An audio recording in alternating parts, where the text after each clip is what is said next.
I checked the pressure readings for the fifth time in an hour, my eyes moving between the main display and the backup gauges on the wall of the command center. The hull of Poseidon Deep creaked, tightening my stomach. Each sound felt like a reminder that I wasn't doing my job properly. 0.3% deviation in Quadrant 7, I muttered, tapping the screen to highlight the anomaly. The station had been making these sounds more frequently over the past week, and I couldn't shake the feeling that something wasn't right.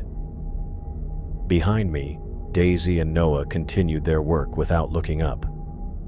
Daisy was hunched over her microscope, examining something from her latest sample collection. Noah sat at his communications terminal, headphones on, periodically making notes on his tablet. Neither seemed bothered by the station's complaints. I pulled up the pressure data from the last 24 hours. The changes were small, nothing alarming, but the pattern bothered me. The fluctuations had a rhythm that didn't fit normal ocean current behavior at this depth. You know, if you keep checking those readings, they're not going to change any faster, Daisy said, finally looking up from her work. She pushed her chair back and stretched, rolling her neck. The station isn't going anywhere, Colin. I opened my mouth to reply, to explain that vigilance was exactly what kept us alive 5,000 feet below the surface, when the lights flickered once, twice, and then the command center plunged into darkness. The main console in front of me went completely dark. The emergency lights kicked in seconds later, bathing everything in a dull red glow. "What the hell?" I said, fingers already moving across the keyboard, trying to bring the systems back online. Nothing responded. Not the environmental controls, not the external sensors, not even the internal diagnostics. Every system in the command center had shut down simultaneously. Noah yanked off his headphones and spun toward his terminal. "Comms are down," he said, voice tight. He hit the manual restart button and waited for the familiar boot sequence. Nothing happened. "I'm not getting anything. Let me check the backup." He moved quickly to the secondary communications panel and tried again. I watched his expression shift from confusion to concern. "We've lost all contact," he said, looking at me. "Main array, backup systems, even the emergency frequency. It's all dead." I moved to the emergency terminal mounted near the bulkhead door. This system was isolated from the main grid specifically to function during catastrophic failures. I entered my access code and watched with relief as the screen illuminated. At least something still worked. The diagnostic program ran quickly, displaying lines of data that painted an alarming picture. "This doesn't make sense," I said, scrolling through the report. "According to this, our systems were knocked out from outside the station." "What do you mean outside?" Daisy asked, coming to stand beside me. "Like a physical breach?" "No, not physical. Some kind of energy surge that overwhelmed our shielding." I pulled up the external camera feeds, relieved to find that the backup power was still running the observation systems. I cycled through the different camera angles, searching for anything unusual. Most showed only the endless darkness of the deep ocean, occasionally broken by the station's external lights, illuminating small sections of the surrounding water. Then I found it. "There," I said, pointing to a distortion on camera 3. "You see that?" The footage showed a ripple moving through the water, different from normal currents. It was almost like a pulse, distorting the light from our external arrays as it passed. "Is it seismic?" Daisy asked, leaning closer to the screen. "We've had minor tremors before." I shook my head. "This is directed, not dispersed. It's behaving more like an electromagnetic pulse." "That's impossible," Noah said. "EMPs don't function at this depth. The water would disperse the effect." "I know that," I replied, rewinding the footage to watch the pulse again. But whatever this is, it's acting like one. It targeted our electronics specifically and left the mechanical systems intact. We spent the rest of that day trying every restart procedure in the manual. I bypassed circuits, rerouted power, and even attempted to manually reboot the main computer core. Nothing worked. Whatever had hit us had thoroughly fried our electronic systems. The next morning, I woke after only a few hours of restless sleep. My quarters felt colder than usual. The environmental systems were running on minimum settings to conserve power. I pulled on my jumpsuit and headed straight to the engineering bay to continue repairs.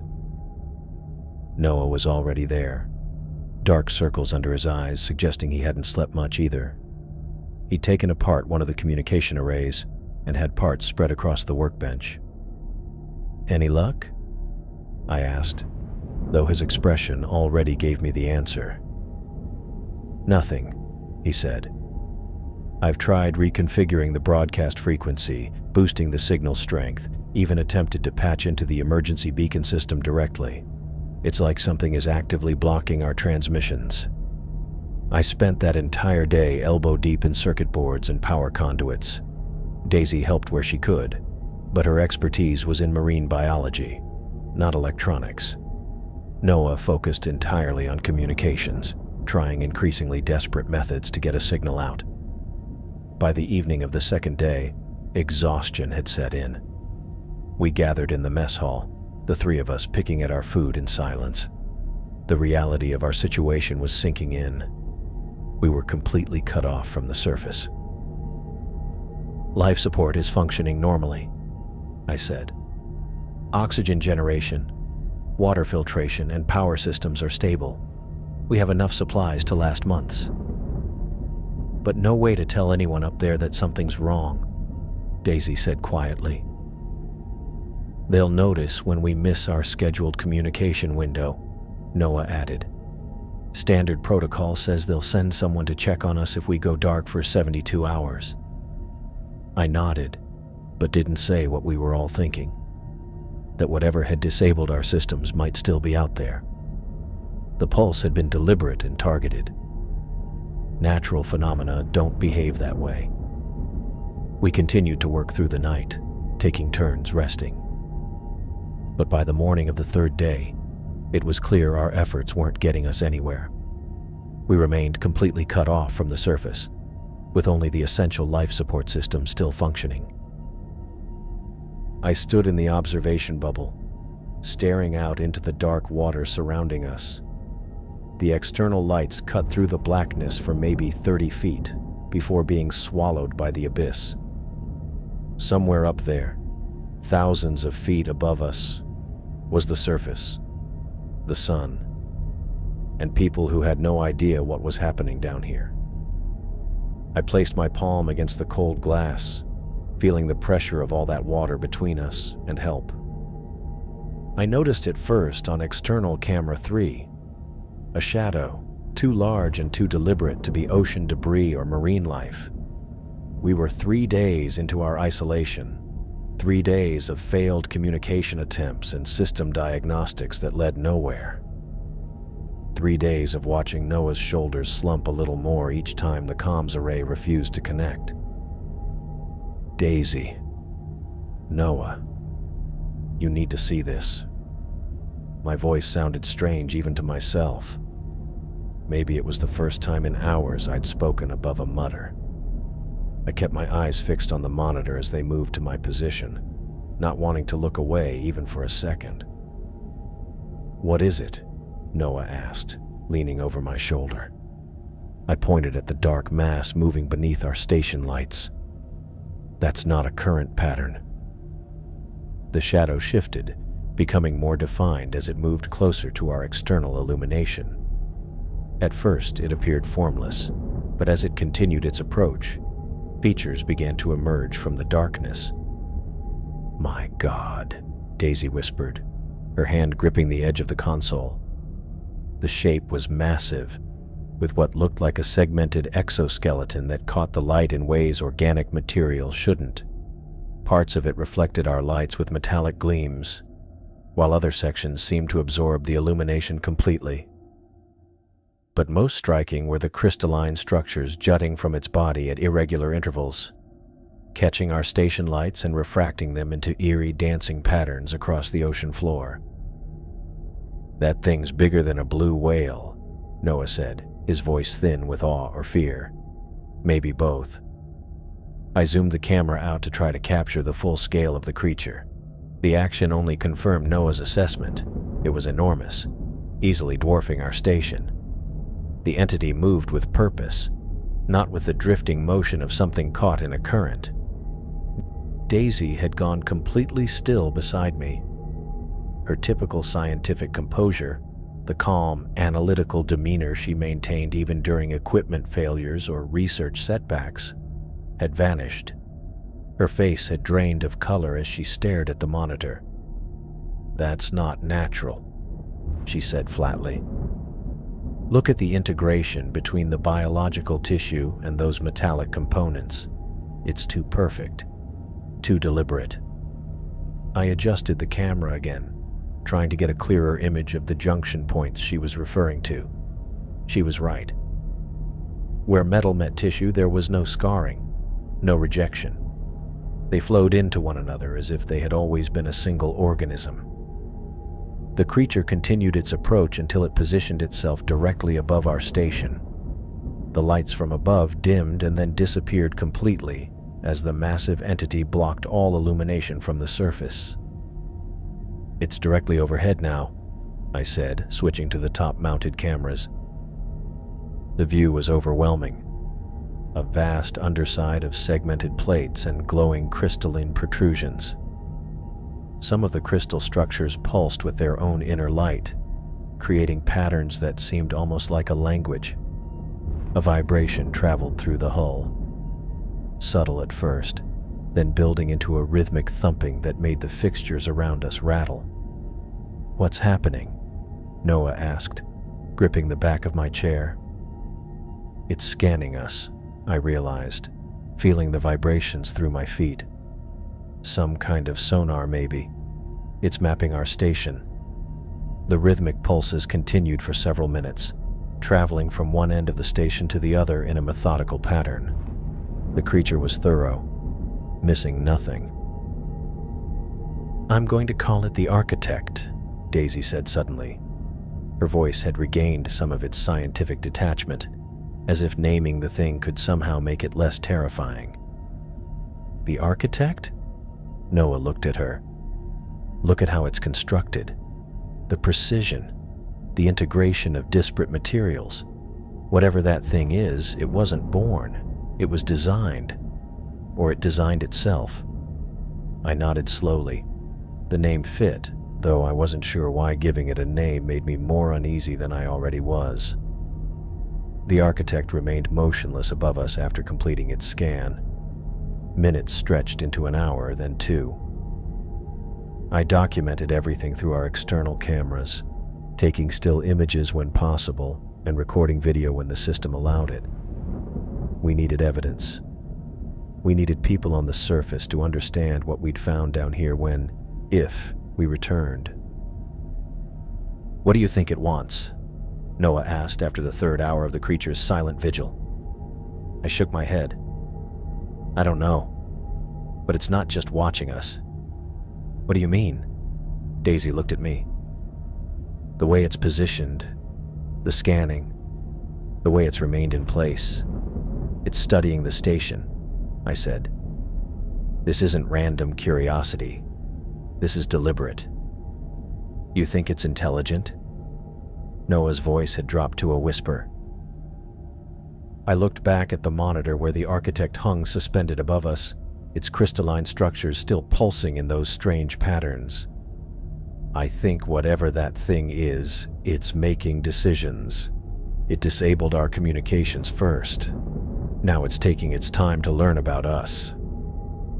Daisy leaned closer to the screen. "The question is, what will it do with that information?" None of us had an answer. We simply watched the monitors as the hours passed. The Architect maintaining its position above us. its presence a silent promise that our isolation had only just begun. I was checking pressure readings on the secondary monitors when it happened. No warning, no sound, just a sudden blackout that plunged the command center into darkness before the emergency lights flickered on with their sickly yellow glow. "What the hell?" I muttered, already moving toward the main systems panel. The diagnostic screen showed exactly what I feared. Our main power conduit had been completely severed. Not damaged or malfunctioning. Severed. The readout showed a clean cut, as if something had surgically removed a 20-inch section of our primary power line. I pulled up the external camera feed and rewound the footage. There it was, a crystalline appendage extending from the massive body of the architect, moving with deliberate precision toward our hull. The tendril was almost translucent, but caught the light from our external lamps as it positioned itself exactly where our main power conduit ran through the outer shell. One quick, precise movement, and it sliced through the reinforced housing like it was paper. "Colin," Noah called from across the room. "What happened to the power?" I didn't answer immediately, too focused on the footage replaying on my screen. The way that tendril moved, it knew exactly where to strike. "Everyone to the command center," I said into the intercom. "Now." 10 minutes later, Daisy rushed in, hair disheveled and breathing hard. "I was in the wet lab when everything went dark," she said. "What's happening?" I pointed to the screen. Our friend decided to introduce itself properly. The three of us huddled around the monitor as I replayed the footage again. Noah leaned in closer, squinting at the crystal appendage. "The backup generators are running," I said, "but they weren't meant for long-term use. We have maybe 5 days of power, 7 if we shut down non-essential systems." "How did it know where to cut?" Daisy asked, her voice barely above a whisper. "Remember that scan it performed?" I pulled up another screen showing our station schematics. It mapped our entire structure and targeted the main power junction where all lines converge before branching throughout the station. Noah ran a hand through his hair. "Maybe it's just curious, testing us, you know. Like how we might prod something new to see how it reacts." Daisy shook her head firmly. "No, that's not curiosity. It's treating us like a threat," I said. "It disabled our communications first, now our power. It's isolating us." The reality of our situation hit us hard. We were 5 miles underwater with a creature unlike anything ever seen. And it had just shown that our reinforced hull, built to withstand the ocean's pressure, offered no real protection against it. "What do we do?" Noah asked. "We survive," I said, turning to the emergency protocols on my screen. "And we learn everything we can about this thing while we still can." For the next 3 days, we watched as the architect continued its methodical assault on our station. I barely slept, spending most of my time monitoring the external cameras and rerouting systems as they were compromised one by one. The second attack came 16 hours after the first. Another tendril, this one thicker and bearing small crystalline protrusions, wrapped around our auxiliary power cable, our backup to the backup. It squeezed until the housing cracked and the cable inside was crushed. We lost another 20% of our power capacity. "It's learning," Daisy said when I showed her the footage. "It's using different methods based on what it's targeting." The third day brought the most systematic attack yet. 3 separate tendrils emerged simultaneously from different parts of the architect's massive body. One disabled our external temperature sensors. Another took out the pressure gauges on the southern quadrant. The third destroyed our sonar mapping system. "It's blinding us," I told the others during our hurried meeting in the galley, "taking away our ability to monitor our surroundings." Noah had stopped suggesting the creature might be merely curious. His face grew more drawn with each new attack. dark circles forming under his eyes as he helped me try to salvage what systems we could. On the evening of the third day, I was alone in the command center when the proximity alarm blared. Something had breached the outer hull. I frantically cycled through the internal cameras until I found it. A basketball-sized hole in the wall of Storage Bay C, a compartment we rarely used. Through the jagged opening, a crystalline substance was already seeping in. Not water, but something else entirely.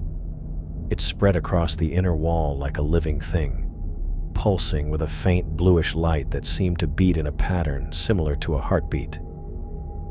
My hand shook as I hit the emergency containment button, dropping the heavy bulkhead door that sealed off that section of the station.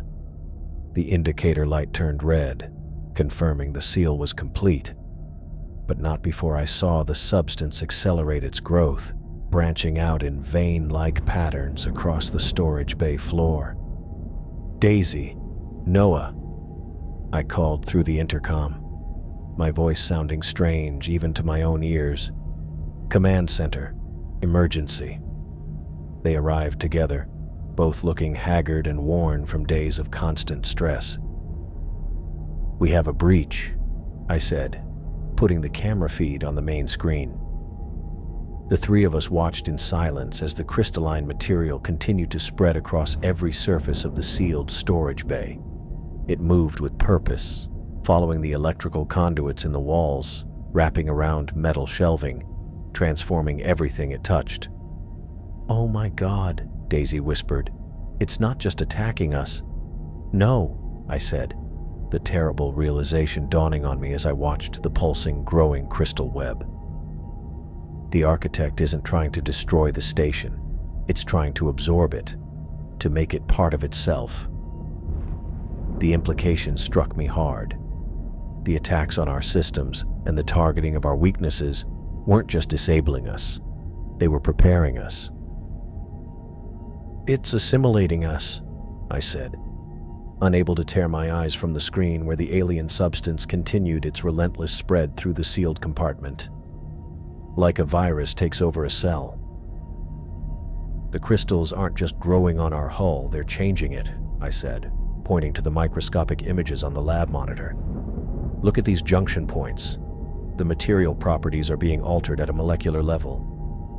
Daisy leaned closer to the screen, her face tight with concentration. Noah stood behind us, arms crossed and shoulders hunched. "They're taking over the station itself," I continued, sliding through the image series I'd captured over the last 12 hours. "The crystal structures bond with our hull alloy, and then redistribute the molecular components to create more of themselves." I'd spent the entire night analyzing samples and running simulations after what we'd seen in Storage Bay C. Sleep wasn't an option when something alien was eating our station. Daisy adjusted her glasses and pulled up her own readings on an adjacent screen. "This is unlike anything in biological records," she said. "These readings suggest it's behaving like an infection, but with both mechanical and biological properties. These crystal structures, they're directly interfacing with our station systems." She tapped the screen where a visual showed crystalline tendrils wrapping around power conduits. "It's not just breaking in, it's integrating." Noah rubbed his eyes. "Can we stop it? Cut it out somehow?" I shook my head. "I've been trying containment protocols since we discovered it. None of them work fast enough." I brought up the station schematic on the main display. "The growth rate keeps accelerating. We've already lost access to Storage Bay C completely, and the infection has spread to the adjacent corridor and secondary lab." The next few days confirmed my worst fears. I couldn't suppress the infection rapidly enough. We sealed bulkheads, tried cutting away affected areas, even attempted to freeze sections. Nothing worked. By the end of the third day, we'd lost 3 compartments completely. "Colin, you need to see this," Daisy called from the command center on the 4th morning. I joined her at the monitoring station where she had pulled up camera feeds from the lost sections. What I saw made my stomach drop. The growths. They're forming patterns, I said, leaning closer to the screen. Those aren't random formations.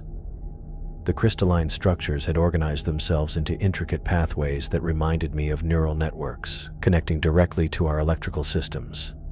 They pulsed with faint blue light that matched the rhythm of our power grid. "It's learning," Daisy whispered. "Learning our systems." Noah, who had been unusually quiet, pointed to another monitor. "Switch to camera 6. I tapped the controls and immediately wished I hadn't. In what used to be our primary lab, the crystal growth had formed what looked exactly like one of our control panels. A perfect replica, down to the button layout. The mock buttons pulsed with light in sequence, as though being pressed by invisible fingers. That's... I couldn't finish my sentence. "It's mimicking us," Noah said, his voice barely audible. We watched in silence as the crystal control panel continued its eerie simulation. "We can't stay here," I finally said, turning to face them both. "Our only option is evacuation. The escape pod should still be functional." Daisy nodded slowly. "How much time do we have before the pod access is compromised?" "At current growth rates, maybe 48 hours, I replied. "We need to gather essential data and supplies immediately." Noah walked to the station's schematic display. "There's another problem," he said, pointing to the external camera views. "The architect has wrapped around most of the station now. The pod will have to navigate through those tendrils." He traced a potential escape route with his finger. "We'll need perfect timing to launch successfully, without being grabbed or crushed." I studied the images. He was right. The massive creature had encircled us almost completely, with only a narrow gap in its undulating form that we might slip through. "We'll need to create a distraction," I suggested. "Maybe overload one of the systems to draw its attention away from the launch bay." Daisy started making notes on her tablet. "I can program a sequence of power surges that might..." A scream cut through the air. Daisy's voice, but she was standing right next to me. "That came from the lab," Noah said, already moving toward the door. We ran down the corridor, my heart pounding in my chest. The lab door was open, and inside I saw another Daisy, the real one, backing away from the observation window, her hands pressed against her mouth. "Don't move!" I shouted, rushing into the room with Noah right behind me. The reinforced viewing port that we used for external water sampling had a crack running across its surface. Through the fracture, a thin crystalline tendril had pushed its way into the lab, stretching about 2 feet into the room. Daisy pressed herself against the far wall, eyes wide with terror. "It broke through while I was collecting data," she whispered. The tendril moved slowly, swaying like seagrass in a current. Then it changed direction, pointing directly at Daisy. It began to extend further into the room, moving with deliberate purpose. Noah grabbed my arm. "Colin, it's reaching for her." I watched, frozen, as the crystal appendage stretched toward Daisy with what could only be described as intent. The tip glowed with the same blue pulsing light we'd seen throughout the station. "Don't let it touch you, Daisy!" I yelled, my voice bouncing off the lab walls. I spun around, scanning the room frantically, until I spotted the emergency station on the wall. I lunged for the fire extinguisher, yanking it free from its mounting bracket. The metal canister felt cold and heavy in my hands as I rushed back toward Daisy, who stood frozen against the wall, eyes locked on the crystalline tendril that extended from the cracked observation window. "Stay still," I said, positioning myself between Daisy and the reaching tendril. I aimed the nozzle at the crystal growth and squeezed the handle. A cloud of white CO2 burst from the extinguisher, enveloping the tendril.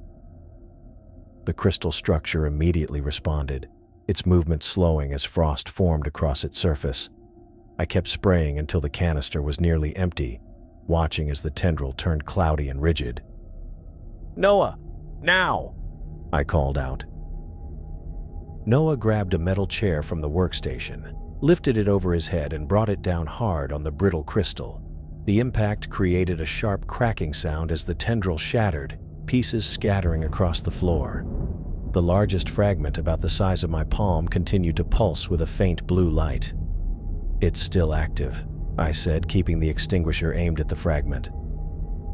Daisy moved cautiously from the wall, her breathing still rapid but controlled.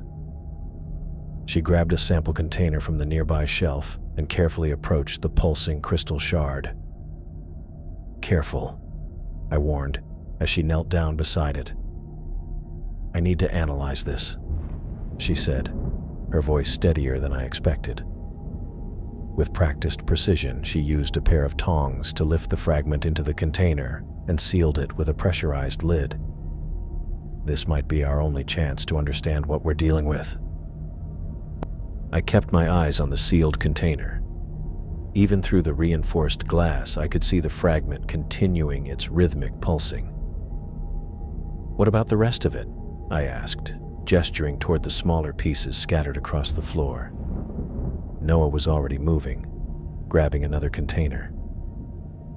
"I'll gather these," he said, carefully collecting the remaining fragments. "We need to seal this breach," I said, looking at the cracked observation window. The spot where the tendril had broken through was empty, but thin crystalline residue remained. "Noah, there should be emergency sealant in the maintenance locker. We need to contain this before more comes through." While Noah retrieved the sealant, Daisy set up her workstation, placing the sealed container inside a secondary containment field. "I'll start the analysis immediately," she said. Hours passed as Daisy worked. Noah and I reinforced the observation window with sealant and set up monitoring equipment to alert us if the crystal tried to breach again. We moved in silence, our focus sharp. The stakes were too high for distraction. Finally, Daisy called us over to her workstation. Her face was pale, and I noticed her hands were slightly shaking as she pulled up images on her screen. "You need to see this," she said, her voice quiet. The screen displayed microscopic images of the crystal fragment. Unlike normal crystalline structures with fixed geometric patterns, these images showed constant movement, tiny components rearranging themselves in complex configurations. "It's not static," Daisy said, tapping the screen. "Look at the cellular structure. It has both organic and mechanical parts that are always changing. It's a living liquid computer." I leaned closer to the screen, watching the impossible transformation happening at the microscopic level. "How is this possible?" "I don't know," Daisy admitted, "but that's not all." She switched to another screen showing chemical analysis results. "It's transformative. When I introduced trace amounts of station materials to a small sample, it converted them into more of itself while maintaining the same properties." Noah ran a hand through his hair. "So it's eating our station and turning it into more crystal?" "Essentially, yes," Daisy confirmed. "But it's not just consuming. It's transforming matter with purpose." She pulled up another image, this one showing electrical signals moving through the crystal structure. "And it's communicating. These patterns aren't random. The fragment is still connected to the main organism somehow, still receiving and transmitting information." "It's a transformer," Daisy said, her fear evident. "It converts whatever it touches into more of itself, while staying connected to the main organism, the architect. Everything it absorbs becomes part of a single intelligence." I looked at the fragment with new understanding.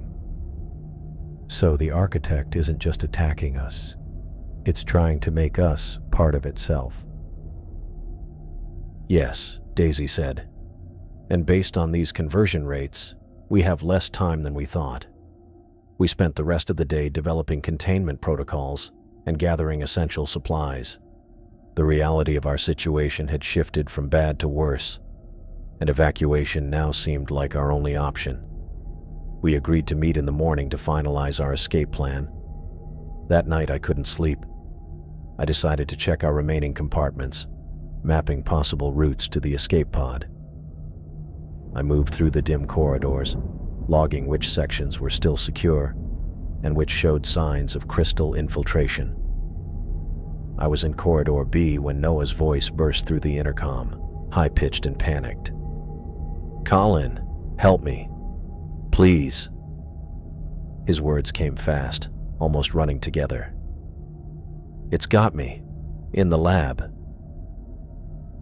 I dropped my tablet and ran, pushing my body to its limit as I sprinted through the corridors toward the laboratory.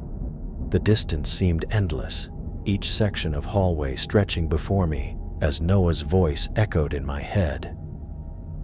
When I finally reached the lab, I slammed my palm against the access panel and rushed inside. The sight that greeted me froze my blood. Noah was pressed against the far wall, his right arm extended outward. A thin, crystalline tendril had somehow broken through a ventilation duct and wrapped around his forearm. But what horrified me most was what was happening to Noah's skin. Crystal veins spread upward from the point of contact, thin lines of blue-white material creeping up his arm toward his shoulder. "Colin!" Noah gasped, his eyes wide with terror. "Help me. It's in my head. I can feel it inside my thoughts." I moved toward him, trying to think of what to do, how to stop the spread. "It's showing me things," Noah continued, his voice taking on a strange cadence. "Other worlds, other civilizations. So many of them, Colin. All converted, all perfect now." He winced in pain as the crystal veins reached his shoulder. "Please, get it out of me. It wants us too. It wants everything." The reality of what was happening hit me like a physical blow. The architect wasn't just infecting our station, it was trying to infect us. I lunged toward Noah, reaching for his arm where the crystal tendrils hadn't yet spread.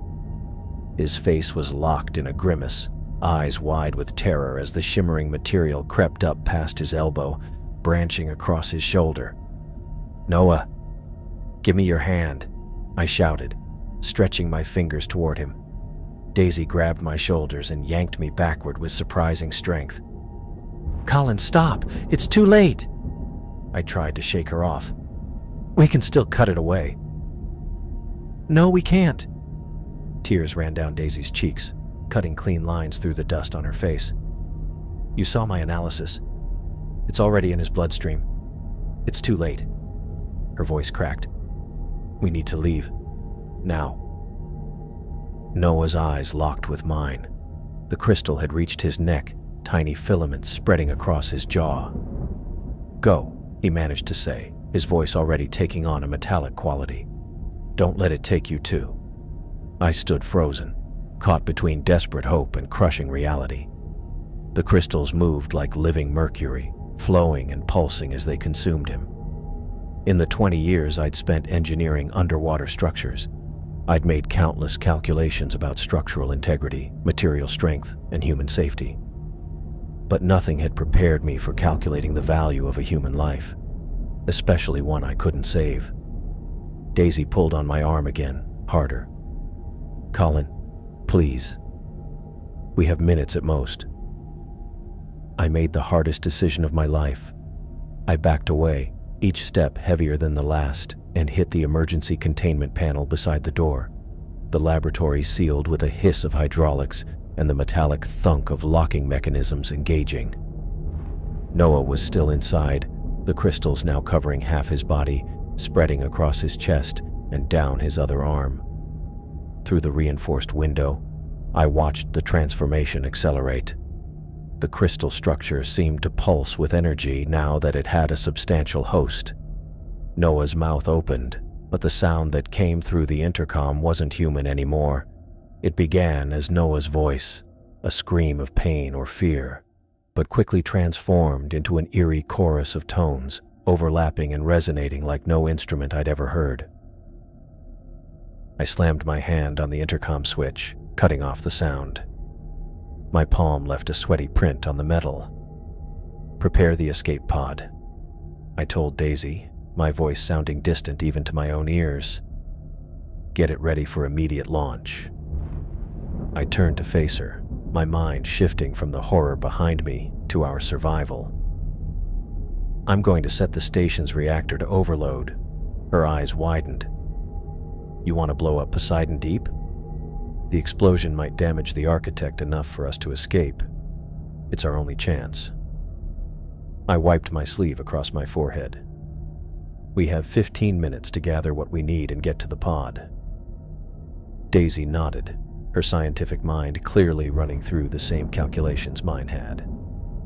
"I'll grab the research data and medical supplies. I'll get the emergency rations and water. Meet at the escape bay in 10 minutes. I grabbed her arm as she turned to go. "Daisy, if I don't make it there, launch without me." "That's not happening," she said firmly. She squeezed my hand once, then took off down the corridor. I ran in the opposite direction toward the station's core. The reactor control room was 3 levels down, accessible through a maintenance shaft if the elevators were compromised. I passed through living quarters that had once housed 12 researchers, now abandoned except for the 3 of us. 2 weeks ago, the surface team had evacuated when our long-range communications first started showing anomalies. They'd promised to send help. Help never came. I reached the reactor control room and input my emergency override code. The screens flickered to life, displaying the reactor's stable output, powering what remained of our systems. I pulled up the manual control interface and began the deliberate process of disabling safety protocols. Each step required confirmation. Each confirmation required my personal code. The system wasn't designed to be destroyed. I was forcing it to do exactly what it was engineered to prevent. After bypassing the 7th safety protocol, the screen flashed red with a final warning. I ignored it and programmed the cooling systems to shut down in sequence. The reactor would reach critical mass in 30 minutes, creating a massive underwater explosion that would hopefully distract the architect long enough for our tiny escape pod to slip away. I gathered the emergency supplies from the nearby storage lockers: water, rations, first aid kit, and the portable beacon that would signal our location once we reached the surface. Everything went into a waterproof duffel bag that I slung over my shoulder. On my way back to the upper levels, I passed the observatory where this had all started, where we'd first seen the massive creature now wrapped around our station. The thick viewing ports showed only darkness now, the external lights having failed days ago. I didn't stop to look. Daisy was already in the escape bay when I arrived, securing containers of research samples and hard drives to the pod's interior brackets. She looked up as I entered, relief washing over her face. "I wasn't sure you'd make it," she said. "The crystals are growing faster now. D corridor is completely blocked." I loaded my supplies into the designated compartment. "Reactor set. We've got about 20 minutes before detonation." Daisy nodded and climbed into the pod, taking the navigator's seat. I moved to the pilot position and began the launch sequence. The computer ran through pre-flight checks as I strapped myself in. A massive shockwave hit the station, throwing me forward against the restraints. Warning lights flashed across the control panel. "What was that?" Daisy asked, gripping her seat. I pulled up the exterior camera feed on the small monitor. What I saw made my stomach drop. The architect's massive form was pulsing with energy, sections of its crystalline structure glowing bright enough to illuminate the water around it. More tendrils extended from its main body, wrapping tighter around our station. "It knows," I said. "It's sensing our plan somehow." Another shock wave rocked the pod. The station groaned around us, metal screeching against metal. The launch bay doors above us remained firmly shut. "Manual override," I muttered, reaching for the emergency panel. As I flipped open the cover, a crystal growth burst through the vent beside my head. I jerked back, watching in horror as it spread rapidly across the wall. "We need to move," I yelled, unstrapping myself. "The bay's compromised."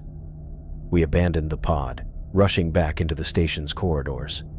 More crystal growths were pushing through seams in the walls and floor grates, blocking our path forward. "This way," I said, pulling Daisy toward a maintenance tunnel. "We can reach the secondary launch bay through the service corridors." The station's normally white interior was now streaked with veins of crystal, pulsing with the same rhythm as the architect outside. We navigated through winding corridors, choosing alternate routes whenever we encountered blockages. The reactor countdown continued in my head. 15 minutes left, maybe less. The secondary launch bay was located on the opposite side of the station. A backup system never meant to be our only option. As we ran, I could feel the station changing around us, becoming less familiar with each passing minute. What had once been our sanctuary 3,000 feet below the ocean's surface was transforming into an extension of the creature that had found us. I looked at Daisy running beside me, her face set with determination despite the fear in her eyes. We had to make it to that pod. We had to warn the surface about what was happening down here, about what might follow us up. I reached the escape pod bay and stopped at the entrance to Noah's quarters, which I had to pass through to get to our only exit. The room had changed. Walls, furniture, and equipment were covered in alien crystals that glowed with a pulsing light. The familiar space now felt completely foreign. But what stopped me cold wasn't the room. It was Noah. He lay on what had once been his bed, now a raised platform of crystal formations. His body had become a grotesque fusion of human and crystal. Veins of the substance ran through his skin, which had hardened and taken on the same reflective quality as the surrounding structures. Parts of his torso had simply opened up, revealing crystal formations growing inside him, replacing what should have been organs and tissue. The worst part was his eyes. They still moved. They tracked me as I took a hesitant step into the room, then another. Those were still Noah's eyes, somehow preserved in that transformed face, aware and watching. "Noah," I said, my voice barely audible over the distant blare of alarms. "I'm sorry." His head turned toward me with a sound like stones grinding together. His mouth opened, and what came out wasn't Noah's voice at all. "We are perfection," he said, his voice sharp. "We are the next evolution. Your flawed forms will be improved. We will follow you to the surface. We will assimilate and perfect humanity." I backed away, unable to process that this thing had once been my colleague, my friend. The crystal had taken everything that made him human and replaced it with something else. Something that wore his face like a mask. "You're not Noah," I said, knowing it was pointless but needing to say it anyway. The thing on the bed smiled with cracked crystal lips. "I am Noah improved. I am Noah perfected. I see everything now. I understand the purpose." I didn't want to hear anymore. I moved quickly to the far side of the room, keeping as much distance as possible between myself and what remained of Noah. I reached the door control panel and punched in the emergency seal code. "You cannot escape what's coming," the voice said behind me. "We are patient. We are eternal." The door slid shut with a hiss of hydraulics, and I locked it permanently. I could still see Noah through the small, reinforced window, watching me with those horribly familiar eyes. I turned and ran down the corridor toward the escape pod where Daisy waited. My heart pounded in my chest as I sprinted the final stretch. The station's systems were in full emergency mode now, red warning lights flashing along the walls as the reactor countdown continued. I slammed my palm against the access panel and practically fell into the pod's interior. Daisy was already strapped into one of the 2 acceleration chairs, her face pale but determined. "What happened? Where's Noah?" she asked, leaning forward against her restraints. "Noah's gone," I said, moving quickly to the pilot seat. "The crystal. It's taken him completely. We need to leave. Now." I dropped into the seat and started flipping switches, bringing the pod systems online. My fingers worked automatically, going through the launch sequence I'd practiced countless times but never expected to use. "What do you mean, taken him?" Daisy pressed, her voice tight with fear. "He's not human anymore," I said, not looking up from the controls.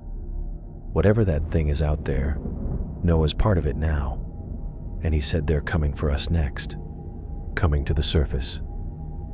The station's alarms blared as the automated voice announced, "Warning, reactor containment failure imminent. All personnel evacuate immediately. Time to critical event, 3 minutes, 45 seconds. The escape pod systems lit up green across the board. I pulled up the launch controls and started the final sequence. "Hang on," I yelled to Daisy. "Brace yourself. This launch is going to be rough." I slammed my hand down on the emergency release and felt the violent jerk as the clamps holding us to the station disengaged all at once. The pod shuddered, then shot away from Poseidon Deep as the thrusters fired at maximum power. The acceleration pressed me back into my seat hard enough to make breathing difficult. When the initial thrust subsided, I managed to turn my head toward the viewport. Through the thick glass, we could see the station we'd called home receding below us, but it was barely recognizable anymore. The architect's crystalline form had nearly covered Poseidon Deep. Tendrils and plates of the alien substance spread across every surface, connecting like a web. The station's lights glowed faintly beneath the crystal layer. "My God," Daisy whispered beside me. "It's consuming everything." As we watched, the last visible sections of the station disappeared beneath the growing crystal mass. The architect had become a huge, complex structure that seemed to pulse with its own internal rhythm. It was beautiful in a terrible way, intricate patterns forming and reforming across its surface. Then came the explosion. The reactor detonation started as a bright point of light at the center of the crystalline mass, then expanded outward in a rapidly growing sphere of energy and debris. The flash illuminated the water around us, revealing the true scale of what we'd been facing. The architect was not just a creature, it was a massive entity that extended far beyond what we had seen. In that moment of light, I saw structures spreading from the main body, arrangements of crystal unlike anything I had encountered. The creature's true size dwarfed our station. The shockwave hit us seconds later, sending the escape pod tumbling through the water. Warning lights flashed across the control panel as I fought to stabilize our ascent. Beside me, Daisy gripped her restraints, her knuckles white. As the pod steadied and continued its journey toward the surface, I couldn't tear my eyes away from the viewport and the fading glow of the explosion. The architect's form was still visible, illuminated from within. The reactor blast should have destroyed it completely, but I could see the crystal structures already beginning to rebuild themselves. I watched in horror as the massive entity started to move. Slowly at first, then with increasing purpose, it began to rise. Following us to the surface. I saw the blast damage tear through one section of the Leviathan, ripping apart its crystalline structure in a blinding flash. The massive creature recoiled, its segmented body contorting away from our escape pod as chunks of biomechanical matter broke off and scattered into the dark waters. The shockwave pushed us further upward, our small vessel rattling violently as it gained precious distance from the wounded entity. "It worked," I said, my voice barely audible over the pod's straining engines. The viewport gave us a clear view below as we ascended. Our speed was steady, but not fast enough to let me look away from what was happening beneath us. I pressed my hand against the cold glass, watching as Poseidon Deep, our home for the past 18 months, was slowly engulfed by the architect's undulating form. The reactor explosion had wounded, but not destroyed it. "Look," I said, pointing to the main structure of the station. The reinforced walls that had once seemed so solid were now being pulled apart, the metal and composite materials breaking down and reforming. The transformation was methodical and precise. Not destruction, but conversion. The station's components were being absorbed and integrated, becoming indistinguishable from the rest of the creature's mass. "It's recycling the station," Daisy said, her voice tight with horror. She had unbuckled from her seat and moved beside me at the viewport, making it part of itself. I wanted to look away but couldn't. Among the twisting mass of crystal and metal, I spotted something that turned my blood to ice. The section containing the laboratory, where we'd left Noah, was now fully integrated into the creature's body. But worse than that was what I saw next. Noah's face, distorted and partially crystallized, appeared briefly on the surface of the creature's hide. His eyes were open, his mouth moving as if trying to speak. The sight lasted only seconds before his features were drawn deeper into the creature's mass, becoming one with the architect. "Oh God," I whispered. "Did you see that?" Daisy turned away, her face pale. "I saw," she said quietly. We both stayed silent as the escape pod continued its ascent, the creature growing smaller below us. The distance between us and it grew, but I couldn't shake the image of Noah's face from my mind. His final moments played on repeat in my thoughts. His warning, his sacrifice. The hours passed slowly. The pod's systems worked steadily, maintaining our course toward the surface. Daisy ran diagnostics and checked our oxygen levels while I monitored our ascent rate and external pressure readings. We worked methodically, letting the routine tasks distract us from what we'd witnessed. When we finally broke the surface, the pod bobbed like a cork on the waves. Sunlight streamed through the viewport, bright and shocking after the darkness of the deep. The sudden transition from pressure to buoyancy made my ears pop painfully. I activated the emergency beacon. "Someone will pick up our signal soon," I said, more to fill the silence than to inform Daisy of something she already knew.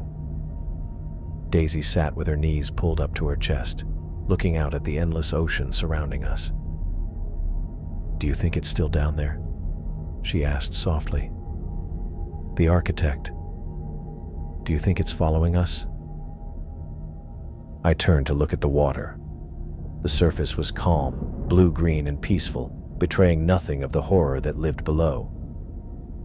"I don't know. Maybe." I swallowed hard. "Probably." We sat in silence for a while, the gentle rocking of the pod almost soothing, despite everything.